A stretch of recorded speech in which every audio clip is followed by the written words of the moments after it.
Good morning. আজি মই ৰাতিপুৱালৈ ভাত সাজ বনাবলৈ লৈছোঁ। মাছৰ চব্জি এণ্ড মাছৰ ৰেচিপি। দেখিছেনে আপোনালোকে? মই প্ৰথমতে কেৰাহীখন পাতি ল'লোঁ। তাৰপৰা এয়া পিঁয়াজখিনি দি ল'লোঁ, তেলখিনি দি। আগত তেল দিয়ে মোৰ ভুল হৈ গৈছে। এয়া দেখিছেনে আদা নহৰু দিছোঁ। তাৰপৰা লৰাই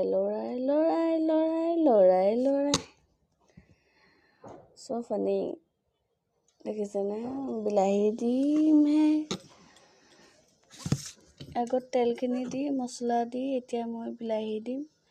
আগত মছলাখিনি তলত লাগি ল'বলৈ দিলোঁ। বিলাহীখিনি দি দিছোঁ। বিলাহীখিনি এতিয়া লৰাই ভাঙি দিম। এতিয়া তেলৰ লগত মিলাই পূৰা সিজি যাব। এতিয়া এইখিনি জেলি টাইপৰ বনাই যাব। আপোনালোকে আকৌ জেলি বুলিকৈ খাবলৈ নিবিচাৰিব। দেখিছেনে বিলাহীখিনি কিমান ধুনীয়াকৈ ভাঙি গ'ল। এতিয়া মই ইয়াতে অলপ দেৰি লৰাই ইয়াতে পানী দি দিম মই।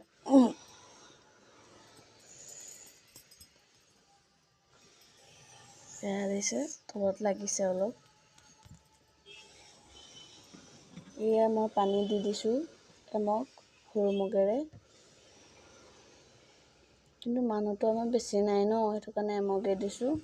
এতিয়া মই ইয়াতে উতলি পেলাই মই ধনিয়া পাত দি দিলোঁ। কাটি থৈছিলোঁ।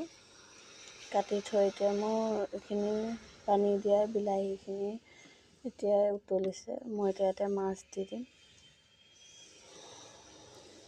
দেখিছেনে? মাছ দি আছোঁ। আমাৰ তাৰমানে অলপ বেছিকৈ বনাই দিছোঁ আৰু কিমাননো বনাই থাকিব। কিন্তু লাষ্টলৈ কৈছোঁ, ভিডিঅ'টো এইটো আমাৰ ঘৰৰ ভিডিঅ' নহয়। পিছে কালি ৰাতি মাহীহঁতৰ ঘৰলৈ গৈছিলোঁ। মাহীহঁতৰ ঘৰত বনাইছিলোঁ ভাত তৰকাৰী। তাৰে ভিডিঅ' কৰি আনিছিলোঁ, আপোনালোকক দেখালোঁ। তাৰ বাবে চৰি।